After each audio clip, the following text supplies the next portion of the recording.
बिस्मिल्लाहिर्रहमानिर्रहीम। अस्सलाम वालेकुम। Sustainable development goals advocacy network SDGs AN आज आपको नए सेशन में वेलकम कहते हैं। आज का सेशन बहुत इंपॉर्टेंट है एक जनरल अवेयरनेस के लिए, समझने के लिए कि सस्टेनेबल डेवलपमेंट क्या है, इसके अंदर कौन कौन से एलिमेंट्स होते हैं और बेसिकली ये हमसे डिमांड क्या करता है और इसमें हमारे फवायद क्या हैं हमारे हमारे आने वाले नस्लों के। ये हमारी लाइफ, एक अच्छी लाइफ, सेहतमंद लाइफ, अपनी जितनी ज़रूरियात हैं बेहतर तरीके से पूरी करना हर एक की प्रायोरिटी है, ख्वाहिश है।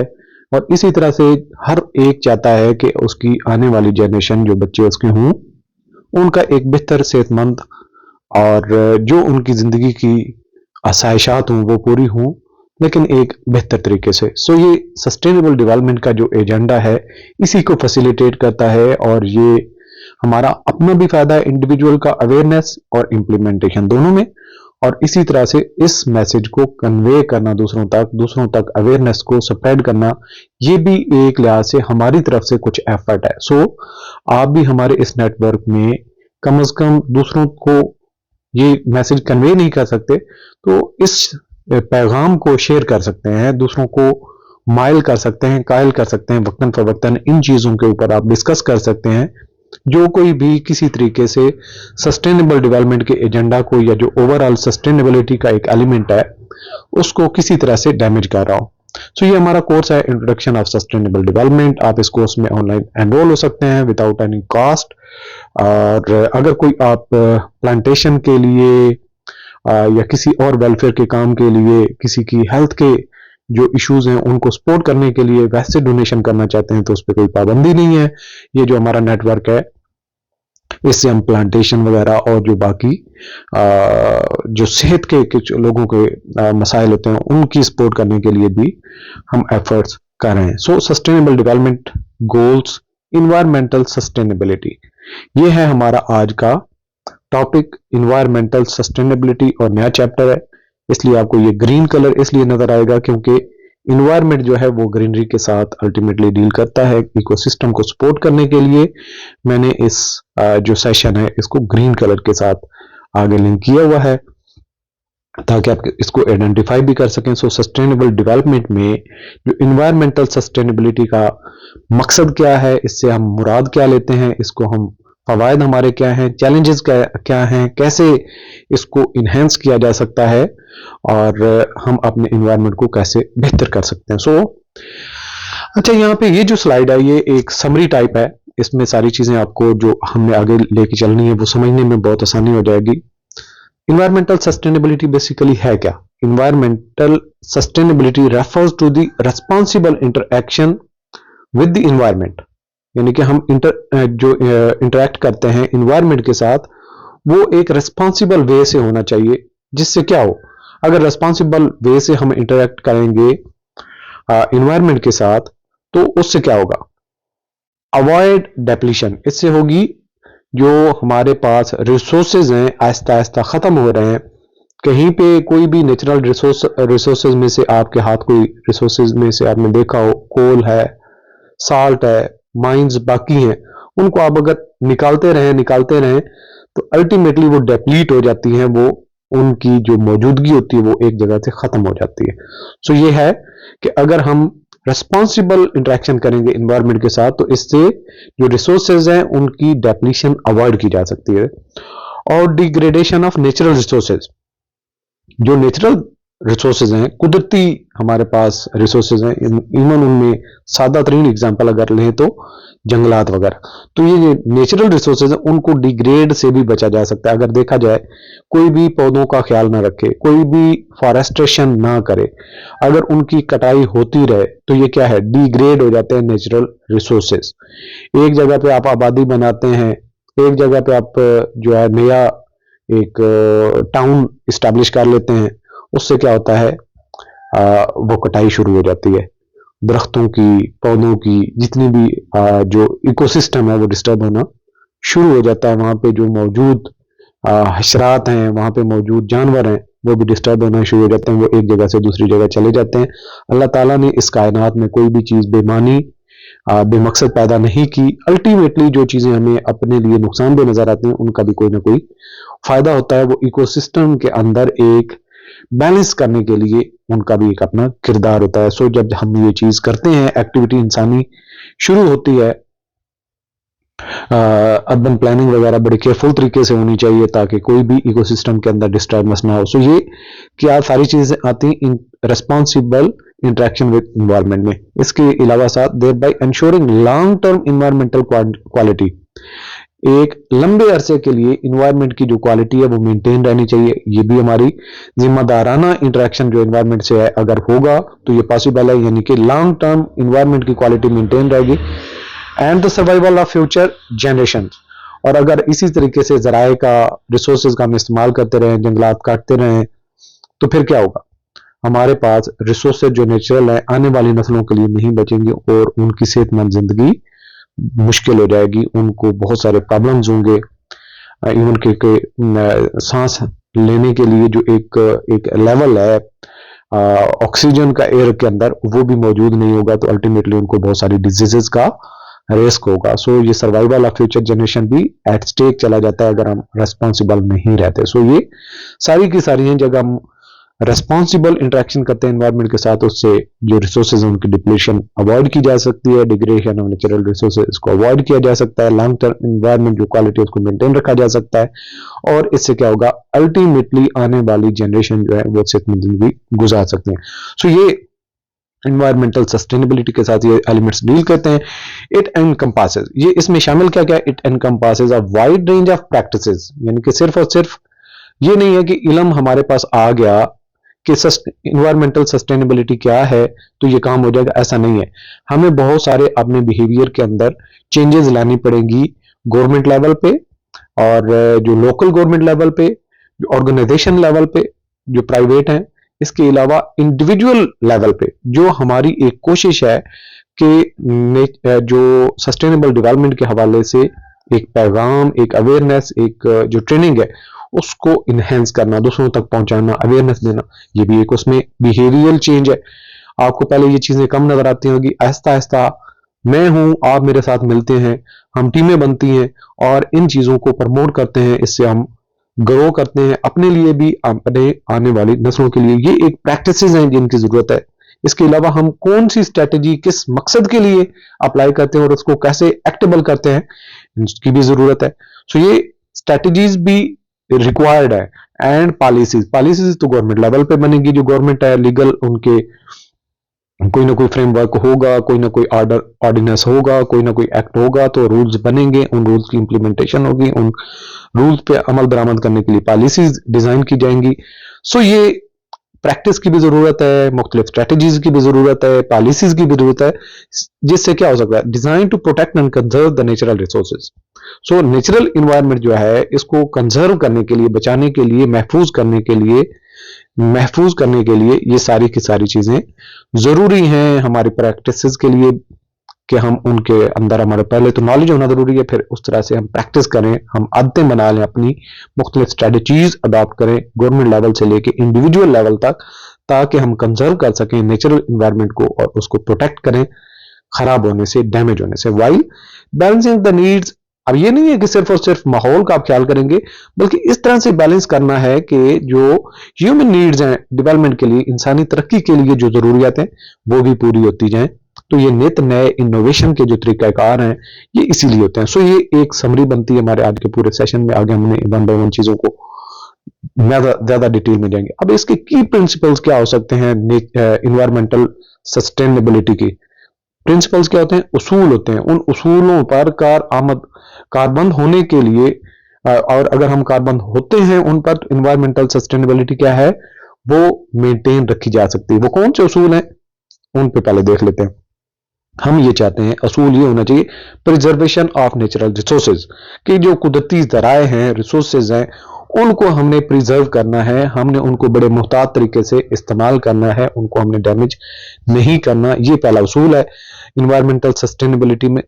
Sustainable practices aim to conserve natural resources. इसका मकसद क्या है, नेचुरल रिसोर्सेज को कंजर्व करना, और उसमें क्या क्या नेचुरल रिसोर्सेज में, सच एज वाटर, ये बड़ा रिसोर्स है और जिंदगी के लिए बहुत जरूरी, एयर भी जिंदगी के लिए बहुत जरूरी है। यहाँ पे हम रहते हैं, सॉइल उसके लिए भी जरूरी है। जो भी हम नबातात वगैरह सब्जियां फल खाते हैं, खुराक खाते हैं, वो सॉइल से आती है। सो ये वाटर, एयर, सॉइल, इनको बचाना, बायो का मतलब लाइफ होता है, जिंदगी होता है, डाइवर्सिटी, मुख्तलिफ किस्म की जिंदगी। इस जमीन पर मुख्तलिफ किस्म की जिंदगी है जिसमें हशरात भी हैं, नबातात भी हैं और इंसान भी हैं। सो ये बायोडाइवर्सिटी, सॉइल, एयर, वाटर, इन सब को प्रोटेक्ट करना और कंजर्व करना, ये मेन पहला उसूल है। दिस इंक्लूड्स रिड्यूसिंग डिफॉरेस्टेशन, यानी कि जो आप जंगलात की कटाई करते हैं इसको लिमिट करें, इसके ऊपर कंट्रोल होना चाहिए। ओवर फिशिंग, हर दूसरे दिन सर्दियों में जो मछली को आपने जो है वो शिकार किया होता है, इसके ऊपर भी एक कंट्रोल होना चाहिए, एक लिमिट होनी चाहिए। इसके अलावा माहौल दोस्त एक्टिविटीज होनी चाहिए, पोल्यूशन को कंट्रोल करना है। सो ये जो है शामिल हैं इसके अंदर, प्रिजर्वेशन ऑफ नेचुरल रिसोर्सेज। ये क्या है? ये पहला उसूल है। किसके लिए? ये हमारे इन्वायरमेंटल सस्टेनेबिलिटी के लिए। अगले पे चलते हैं कि reduction of carbon footprint, carbon dioxide की जो एमिशन होती है या फॉसिल फ्यूल्स का हम इस्तेमाल करते हैं, जो हम ऐसे जहरीले मादा पैदा करते हैं गाड़ियों के जरिए से, इंडस्ट्री के जरिए से, मुख्तलिफ मशीनरी में जो हम फ्यूल्स इस्तेमाल करते हैं, उसको रिड्यूस करना, उसको कम करना। So minimising greenhouse gas emissions through the use of renewable energy resources. So ये कैसे बचा जा सकता है कि रिन्यूएबल एनर्जी रिसोर्सेज जो है उनके इस्तेमाल को इन्हेंस किया जाए, एनर्जी को एफिशिएंटली यूज किया जाए। जहां पे आप बिजली इस्तेमाल करते हैं, पंखा चल रहा है या एसी चल रहा है, तो आप उसको इस्तेमाल ही नहीं कर रहे, बल्कि थोड़ी बिजली के साथ ज्यादा से ज्यादा उसका फायदा लें। सो ये क्या एनर्जी एफिशिएंसी है, उसका कम से कम इस्तेमाल करके ज्यादा से ज्यादा उसका आउटपुट हासिल करना। So and sustainable transportation system, कि आप जितनी भी बसेज हैं, गाड़ियां हैं, ट्रांसपोर्टेशन में इस्तेमाल होती हैं, वो ईवीज पे लेके जाएं, यानी कि जिस तरह वो इलेक्ट्रॉनिकली उनको चार्ज किया जाता है और उनको पावर दी जाती है, बजाय इसके कि हम उसमें पेट्रोल या डीजल जलाएं। इस क्रिटिकल कंबैटिंग क्लाइमेट चेंज, ये बहुत जरूरी है। क्लाइमेट चेंज को कंबैट करने के लिए, ये जो क्लाइमेट चेंज हो रहा है जिससे नुकसानात भी बहुत ज्यादा हो रहे हैं, उसको कंबैट करने के लिए भी ये जो कार्बन फुटप्रिंट की रिडक्शन है बहुत जरूरी है। क्योंकि कार्बन फुटप्रिंट की ज्यादा इस्तेमाल, ज्यादा जो उसकी एमिशन हो रही है, उससे ही डैमेज हो रही है। इवन के जो बर्फानी तोदे हैं वो भी पिघल रहे हैं और वो क्या पानी में कन्वर्ट होकर जब सैलाब की शक्ल में बहुत सारी आबादियों को नुकसान पहुंचाते हैं। सी लेवल बढ़ जाता है, वो बहुत सारी जमीन के ऊपर पानी आ जाता है। सो ये चीजें जो है वो कंट्रोल करने की जरूरत भी है। और इससे क्या है कि इन्वायरमेंटल सस्टेनेबिलिटी का अगला जो प्रिंसिपल है ये अचीव भी होता है। अगली बात आती है उसूलों में, जो बात हम कर रहे हैं, वेस्ट मैनेजमेंट एंड रिसाइकलिंग, कि जो आपके पास चीजें इस्तेमाल के बाद बच जाती हैं उसको प्रॉपर रिसाइकल करें और उसको किसी अच्छे मकसद के लिए इस्तेमाल करें, बजाय इसके कि जो वेस्ट की चीजें हैं उनको आप जमीन पर गिराते हैं। जमीन के अंदर जगह जगह पे गंदगी के ढेर हैं और वो भी कई सारी जो सॉइल है उसके ऊपर कैप्चर कर लेते हैं। वहां पे ना तो आप आबादी बना सकते हैं, वहां पे ना तो आप कोई फसल उगा सकते हैं। और उसको अगर आप रिसाइकल करें, उससे पावर लें, उससे एनर्जी हासिल करें, उसको बेहतर इस्तेमाल किया जा सकता है। सो ये अगला असूल आ जाता है इन्वायरमेंटल सस्टेनेबिलिटी के हवाले से, कि जो आपके पास में वेस्ट है उसको प्रॉपर्ली यूज करें, रिसाइकल करें। Effective waste management involves reducing, इसमें रिड्यूस करना भी वेस्ट मैनेजमेंट, यानी जहां पे चीजें जाया हो रही हैं उनको जाया होने से बचाएं। रीयूज करें, जहां पे चीजें बच जाती हैं उनको रीयूज करें। And recycling materials to minimize landfill, यानी कि जो आपके पास जो वेस्ट मैनेजमेंट के बाद चीजें बच जाती हैं उनको रिसाइकल करें। जो जमीन भर जाती है उसको बचाएं। एंड एनवायरमेंटल पोल्यूशन से भी उन चीजों को बचाएं। जहां पे भी गंदगी पड़ी होती है, एयर पोल्यूशन होती है, वहां पे सांस लेना मुश्किल हो जाता है। तो ये सारी चीजें अवॉइड की जा सकती है अगर वेस्ट को कंट्रोल किया जाए, मिनिमाइज किया जाए। और जो हो ही जाए, जो बहुत जरूरी है हो जाना, यानी कि अनअवॉइडेबल है, उसको किसी काबिल इस्तेमाल में रिसाइकल करना, प्रोडक्टिव मकसद के लिए इस्तेमाल करना, ये अगला उसूल आ जाता है इन्वायरमेंट सस्टेनेबिलिटी में। आगे चले तो सस्टेनेबल डेवलपमेंट, एक्चुअली अगर हम इन सारे एलिमेंट को इंटीग्रेट करते हैं तो ये बन जाता है इंटीग्रेटिंग इन्वायरमेंटल कंसिडरेशन। कि इन्वायरमेंट की जो एलिमेंट हमने जिस पे बात की है सस्टेनेबिलिटी का, इन्वायरमेंटल कंसिडरेशन को अगर हम इंटीग्रेट करें into economic and social planning, socially कैसे, इकोनॉमिकली कैसे इनको इंटीग्रेट किया जा सकता है, एंश्योर्स डेवलपमेंट, फिर ऐसी तरक्की हमारे सामने आएगी। वो क्या करेगी? Meets the needs of the present, जो हमारी मौजूदा जरूरियात है उसकी वो पूरी करेगा, विदाउट कंप्रोमाइजिंग फ्यूचर जनरेशन, जो आने वाली नस्लें हैं उनका हक भी नहीं मारा जाएगा, ability to meet their own, वो भी इस काबिल होंगे कि उनकी जो जिंदगी की जरूरत है वो भी इसी जमीन पर रहते हुए, यहाँ पे रहते हुए वो पूरी कर सकते हैं। सो ये सस्टेनेबल डेवलपमेंट है कि इन्वायरमेंटल कंसिडरेशन को जब हम मिक्स करते हैं, इंटीग्रेट करते हैं इकोनॉमिक एंड सोशल प्लानिंग के अंदर, तो जो तरक्की होती है वो बेहतर तरक्की होती है, जो हमारी भी जरूरत पूरी करेगी और आने वाली नस्लों की भी जरूरत पूरी करेगी। अगला जो है बायोडाइवर्सिटी कंजर्वेशन। बायो, जैसा मैंने पहले भी कहा, इसका मतलब होता है बायोलॉजी, जिंदगी के बारे में हमने मुताला जो करना होता है। सो ये डाइवर्सिटी क्या है, मुख्तलिफ किस्म की जिंदगियों का जो कंजर्वेशन, उसको प्रोटेक्ट करना, उसका जैसे चल रही हैं चलती रहें, वो सेफ रहें, उनको कोई रिस्क ना हो और उनको कोई डेंजर ना हो, उनकी कोई डिजास्टर ना उनकी लाइफ में आए। सो ये है बायोडाइवर्सिटी कंजर्वेशन, ये एक जो असूल है। प्रोटेक्टिंग इकोसिस्टम, इकोसिस्टम मतलब जहां पे हम रहते हैं, जंगलात भी हैं, चरिंद परिंद नबातात इंसान सारे मिलकर रह रहे हैं, ये सारी चीजें इकोसिस्टम है। तो ये इसके अंदर and species is vital for maintaining ecological balance and supporting life on earth. जिंदगी पर, जमीन पर जिंदगी को मेंटेन रखने के लिए ये बहुत जरूरी है कि जो हमारे स्पेसीज हैं या इकोसिस्टम का बैलेंस में चलते रहना, और इसको हम अगर प्रोटेक्ट करते हैं तो इसको हम क्या कहते हैं, बायोडाइवर्सिटी कंजर्वेशन। सो इसकी स्ट्रेटजीज क्या हो सकती है, ये तो हमने उसूल देख लिए कि ये चीजें होंगी तो इन्वायरमेंटल सस्टेनेबल हो सकता है। सो ये स्ट्रेटजीज क्या हो सकती हैं जिससे हम इन्वायरमेंटल सस्टेनेबिलिटी को हासिल कर सकते हैं। वो डेवलपिंग कंट्रीज, डेवलप कंट्रीज, सबको मिलकर क्या क्या करने की जरूरत है, यानी कि हमारे पास स्ट्रेटेजी क्या है। सबसे पहले अडॉप्शन ऑफ रिन्यूएबल एनर्जी, जो रिन्यूएबल एनर्जी के नए नए तरीके आ रहे हैं, इनोवेशन हो रही है, उसके मुताबिक हम अपनी जरूरियात को उन पर शिफ्ट कर दें।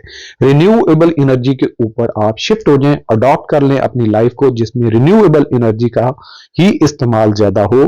सो ये एक हमारी लाइफ के अंदर स्ट्रेटेजी हो सकती है जिससे हम इन्वायरमेंट को सस्टेनेबल कर सकते हैं। सो ये transitioning to renewable energy sources such as solar, wind and hydroelectric power can reduce dependency on fossil fuels and lower emission। इससे क्या है, आपके फोसल फ्यूल्स का इस्तेमाल कम हो जाएगा और कार्बन फुटप्रिंट, जो कार्बन डाइऑक्साइड की एमिशन है वो रिड्यूस हो जाएगी, इन्वायरमेंटल सस्टेनेबिलिटी को मेंटेन रखना पॉसिबल हो जाएगा। सो ये पहला है हमारे पास स्ट्रेटेजी। इसके बाद है सस्टेनेबल एग्रीकल्चर। एग्रीकल्चर का सिस्टम ऐसा लेके चलें जिसमें केमिकल्स का कम से कम इस्तेमाल हो, जो वाटर के रिसोर्सेज हैं, जो बाकी नेचुरल रिसोर्सेज हैं, उनका मुनासिब इस्तेमाल हो, किसी भी रिसोर्सेज की शॉर्टेज ना हो, और आपकी एग्रीकल्चर की प्रोडक्टिविटी सेहतमंद भी हो और कंटिन्यूअस भी हो। उसके अंदर कोई भी जो है वो एफिशिएंसी लेवल ऊपर तो जाना चाहिए, डाउन नहीं जाना चाहिए। वो कैसे हो सकते हैं, practices such as organic farming, यानी कि आपकी जो फसलें हैं वो नेचुरल तरीके से होनी चाहिए, ऑर्गेनिक होनी चाहिए, उसके अंदर किसी चीज की मिलावट ना हो। क्रॉप रोटेशन, एक दफा एक फसल की है, दूसरी दफा फसल को चेंज कर लें। And permaculture enhance soil fertility, यानी कि जो पर्माकल्चर का जो एक सिस्टम है जिसमें आप जमीन को थोड़ा छोड़ देते हैं, उसको थोड़ी रेस्ट देते हैं, फसलों को रोटेट करके इस्तेमाल करते हैं, जहां पे जो फसल बेहतर आपको प्रोडक्टिविटी देती है उसका इस्तेमाल करते हैं। तो इससे क्या होता है कि सॉइल जो आपकी है उसकी फर्टिलिटी बढ़ जाती है। जो फसलों का जो एक हम मकई पैदा करते हैं, मकई का एक पौधा होता है तो उसके ऊपर एक सिट्टा लगता है, सिट्टे को आप उतार लेते हैं, बाकी जो आपकी है उसको कचरा करके उसी जमीन के अंदर डाल देंगे तो वो क्या है, उसकी खाद बन जाएगी, फर्टाइल हो जाएगी सॉइल। रिड्यूस वाटर यूजेज, आप पानी का इस्तेमाल कम करें, मुनासिब करें, बजाय इसके कि पानी छोड़ दें और एक फसल से दूसरी फसल के अंदर ओवर हो रहा है और आप नेचुरल रिसोर्सेज को, जो जमीन से पानी को निकालते जा रहे हैं।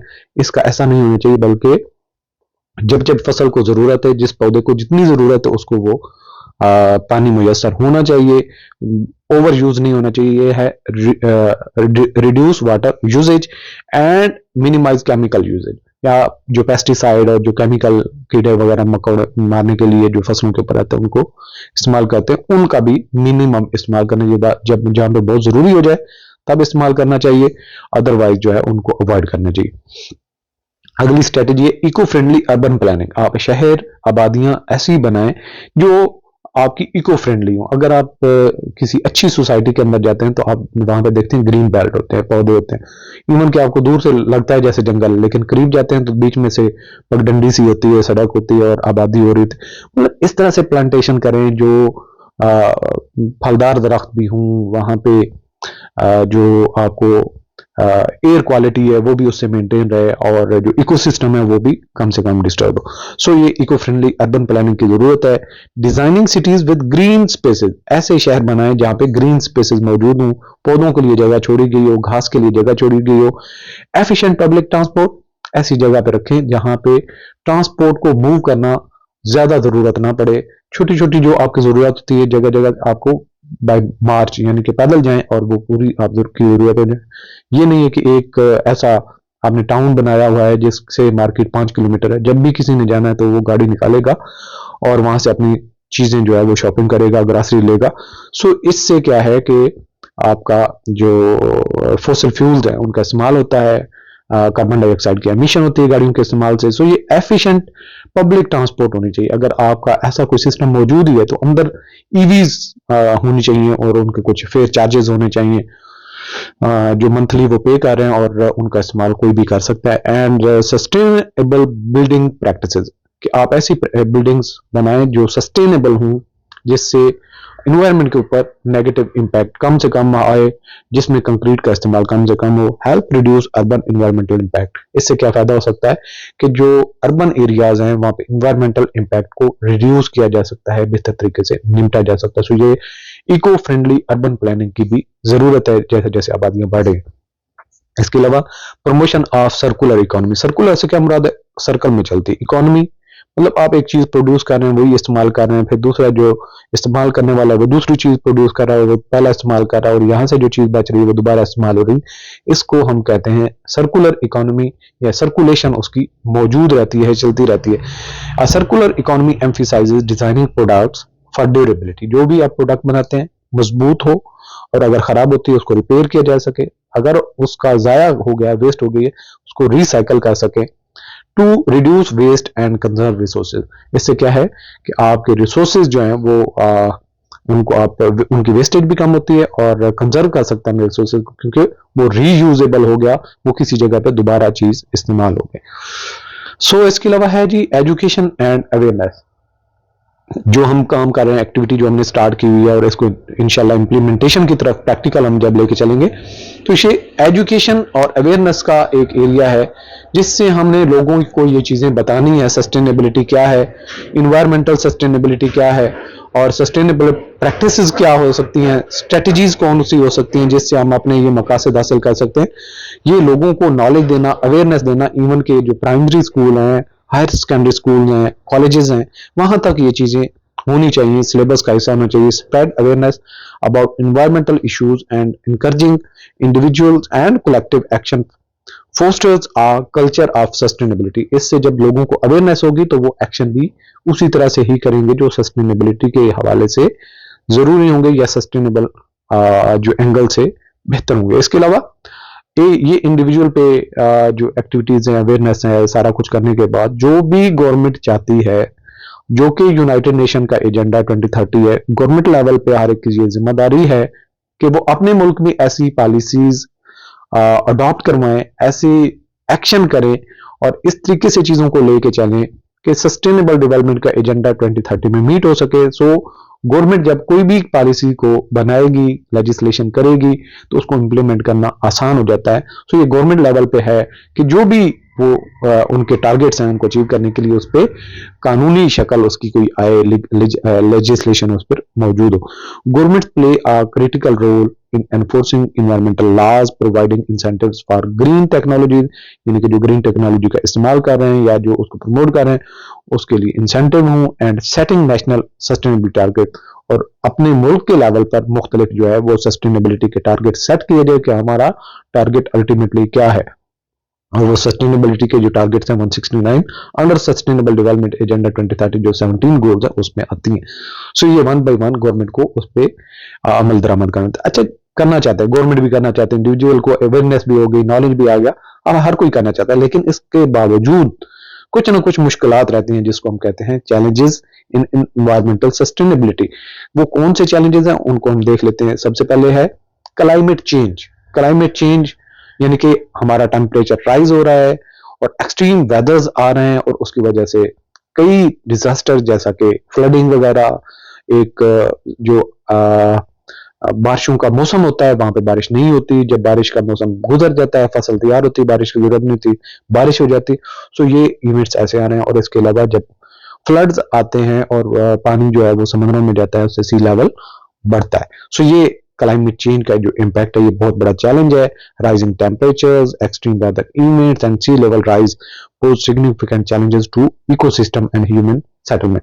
इससे क्या है, जो सैलाब आते हैं, बहुत सारी आबादियां तबाह हो जाती है, तो ह्यूमन सेटलमेंट होती है। इसके अलावा जब सैलाब आते हैं तो कई जो जगह होती है, जो इकोसिस्टम है, कई जानवर, पौधे और फसलें और दरख्त वगैरह वो सारे के सारे उसमें बह जाते हैं, खराब हो जाते हैं। तो ये एक बड़ा चैलेंज है जो क्लाइमेट चेंज की वजह से इकोसिस्टम को, ह्यूमन सेटलमेंट का एक बड़ा चैलेंज राइज हो रहा है। सो ये एक चैलेंज है। पॉपुलेशन ग्रोथ बहुत तेजी से हो रही है, इसके ऊपर कंट्रोल करने की जरूरत है। Increasing population play greater pressure on natural resources, यानी जितनी आबादी बढ़ती जाएगी नेचुरल रिसोर्सेज की उतनी ज्यादा जरूरत होती है और उसको पूरा करने के लिए फिर अल्टीमेटली जंगलात की कटाई होती है। तो ये पॉपुलेशन का कंट्रोल जो है वो भी बहुत जरूरी है, क्योंकि ये ग्रोथ ही अल्टीमेटली नेचुरल रिसोर्सेज पे प्रेशर ट्रांसमिट कर रही है। Necessitating more sustainable consumption patterns, consumption के पैटर्न को भी बेहतर करने की जरूरत है। सो इकोनॉमिक कंस्ट्रेंट्स जो हमारे पास हम करना चाहते हैं, हमारे तरक्की पजीर ममालिक जो है वो बहुत सारे बेहतर चीजें करना चाहते हैं, अडॉप्ट करना चाहते हैं रिन्यूएबल एनर्जी के रिसोर्सेज की तरफ, लेकिन क्या है कि इकोनॉमिक कंस्ट्रेंट आ जाते हैं, माली मुश्किलात हैं जिसकी वजह से ये चीजें हो नहीं पाती। तो इसके लिए जो डेवलप नेशंस हैं, जो रिसोर्सेज को बहुत ज्यादा इस्तेमाल कर रही हैं, उनको पेनलाइज करना चाहिए और उनके दरमियान में एक ब्रिज करनी चाहिए जहां पे इकोनॉमिक रिसोर्सेज की कमी है। जो ये चीजें करना चाहते हैं कर नहीं पा रहे, उनकी सपोर्ट से ये होना चाहिए। Limited financial resources often hinder the adoption of sustainable practices specially in developing countries. Developing countries में जो इकोनॉमिक कंस्ट्रेंट्स हैं उसको एलिमिनेट कर सकता है थ्रू दी जो ब्रिजिंग है यूनाइटेड नेशन की तरफ से, वो डेवलप नेशन को फोर्स करें और फंड्स इस तरह से इस्टेब्लिश किए जाए, वर्ल्ड बैंक वगैरह जो भी फोरम्स है फाइनेंशियल रिसोर्स उनको ट्रांसमिट किया जाए और उनको सपोर्ट किया जाए। सो अगला जो चैलेंज है, अगला है चैलेंज टेक्नोलॉजिकल बैरियर्स। जब technology develop countries, advance countries में मौजूद होती है, डेवलपिंग कंट्रीज में मौजूद नहीं होती। सो टेक्नोलॉजी पर हम शिफ्ट होना चाहते हैं, हम अडॉप्ट करना चाहते हैं, लेकिन हमारे पास टेक्नोलॉजी तक एक्सेस पॉसिबल नहीं है। So inadequate access to advance green technologies can limit progress towards environmental sustainability. इसके साथ साथ ग्लोबल डिस्पैरिटीज है, आप अमेरिका को देख लें, जापान को देख लें, बाकी और जो कंट्रीज हैं डेवलप कंट्रीज उनको देख लें, तो उनके अंदर और डेवलपिंग कंट्रीज के अंदर बहुत ज्यादा फर्क है, इवन पर कैपिटा इनकम के हवाले से भी और टेक्नोलॉजिकल एडवांसमेंट के हवाले से भी और रिसोर्स के हवाले से भी। सो ये जो ग्लोबल डिस्पैरिटी है उसको भी रिड्यूस करने की जरूरत है। Unequal distribution of resources and responsibility between developed and developing nations complicates global cooperation on sustainability. So ये sustainability के दरमियान जो cooperation हम चाहते हैं उसमें ये भी एक बड़ा मसला है। अगर हम कर लेते हैं सस्टेनेबल इन्वायरमेंटल सस्टेनेबिलिटी का जो एजेंडा है वो हासिल कर लेते हैं, अचीव कर लेते हैं, तो उससे हमें फायदे क्या हो सकते हैं? क्या फायदा होगा? इम्प्रूव पब्लिक हेल्थ, लोगों की सेहत अच्छी होगी, जिंदगी जो है वो पुरअमन होगी, उनकी जो पानी की जरूरत है, एयर क्वालिटी है, फूड की जो जरूरियात है वो सारी बेहतर होंगी। जब ये न्यूट्रिशन वगैरह की सारी चीजें पूरी हो रही हैं तो आपकी एक हेल्थ का जो एलिमेंट है वो आपको कवर करता है और हेल्थ आपकी अच्छी होती है। Reducing pollution and protecting natural resources leads to cleaner air, water and food, enhancing overall health and wellbeing. इसके साथ इकोनॉमिक ग्रोथ होती है, लोग सेहतमंद होते हैं, रिसोर्सेज होते हैं, तो उनका इस्तेमाल बेहतर तरीके से जब किया जाएगा तो अल्टीमेटली जो रिन्यूएबल एनर्जी के रिसोर्सेज हैं वो आपको कास्ट एफिशिएंट होते हैं। तो जो आप उन कास्ट एफिशिएंट एनर्जी को यूज करेंगे तो आपकी जो प्रोडक्ट होगी उसकी कास्ट रिड्यूस होगी। इंटरनेशनल मार्केट में अपने जो राइवल हैं, जो आपके कंपेटिटर्स हैं, उनके साथ कंपीट करना भी आसान हो जाता है। सॉरी। अच्छा जी, इकोनॉमिक ग्रोथ होगी, इससे sustainable industries and green technologies create jobs and drive innovations contributing to economic stability. इसके साथ साथ जो आपका इकोसिस्टम है वो प्रिजर्व होता है, एक जिंदगी का जो साइकिल है वो अपनी रूटीन से चलता है, इकोसिस्टम मेंटेन रहता है। Maintaining healthy ecosystem ensures continued access to essential services such as pollination, यानी कि इकोसिस्टम आपका मेंटेन है तो पोलिनेशन जो पौधों की अफजाइश के लिए जरूरी है वो चरिंद परिंद जो है उनकी हेल्प के जरिए से पोलिनेशन होती है। वाटर की प्यूरिफिकेशन होती है, आपके पास अवेलेबल वाटर प्यूरिफाइड होता है, और क्लाइमेट जो है वो रेगुलेशन उसमें मौजूद होते हैं, वो तरतीब से चलता है। अनइवन इवेंट्स जो है उनसे बचा जा सकता है जो आपके लिए डिजास्टर करते हैं। अच्छे से क्वालिटी लाइफ आपकी बढ़ती है जब आप इन्वायरमेंटल सस्टेनेबिलिटी का जो एजेंडा है उसको अचीव कर लेते हैं। Sustainable practices foster a cleaner and more balanced environmental improving life quality for current and future generation. अगर टॉपिक को हम कंक्लूड करें तो इन्वायरमेंटल सस्टेनेबिलिटी का जो हमने सारे देखे उसके प्रिंसिपल्स कौन से हैं, स्ट्रेटजीज कैसे हैं, और उनको हम कैसे अचीव करते हैं, तो बेनिफिट्स क्या हो सकते हैं, इन सारी चीजों को देखने के बाद हम देखते हैं environmental sustainability is not just a responsibility, ये सिर्फ और सिर्फ जिम्मेदारी नहीं है बट अ नेसेसिटी, लेकिन जरूरत भी है। यानी कि हम मजबूरन ये हमें करना पड़ेगा for ensuring the health of our planet, जो हमारा ये सैयारा है, जो हमारी जमीन है, जिंदगी को सेहतमंद रखने के लिए जरूरी है, and the well being of its inhabitants, और इसके जो रहायशी हैं वो नबातात हैं, वो चरिंद परिंद हैं, वो इंसान है, उनके लिए जरूरी है कि वो इसका ख्याल रखें। Achieving it requires collective efforts, ये अकेला इंसान नहीं कर सकता, ये एक लेट्स सपोज मेरी तरफ से एक एफर्ट्स इनिशिएट, तो आप लोगों की जरूरत है, हमें हमारी नेटवर्क हमारी टीम का हिस्सा बने। Achieving it requires collective efforts, फिर हम दूसरों तक एक्सेस करें, कोलैबोरेशन की तरफ जाएं, पार्टनरशिप की तरफ जाएं, फिर हम इन्हीं चीजों को गवर्नमेंट लेवल पे लेके जाएं, फिर जो दुनिया के अंदर मुख्तलिफ एजेंडा सबमिट होती हैं उनके अंदर अपना एजेंडा लेके जाएं, रिसर्च करने के बाद, मुख्तलिफ चीजों को देखने के बाद कि जी इसको बेहतर तरीके से ये भी किया जा सकता है, हमारा इनपुट ये है। फ्रॉम इंडिविजुअल, यानी कि हम एक अफराद मिलकर फिर बिजनेसेस को एंगेज कर सकते हैं साथ में, और गवर्नमेंट लेवल पर अपनी आवाज को ले जा सकते हैं, जाके इंप्लीमेंट किया जा सके इन सस्टेनेबल प्रैक्टिसेस को, इनोवेशन लेके आई जा सके और लोगों को एजुकेट किया जा सके।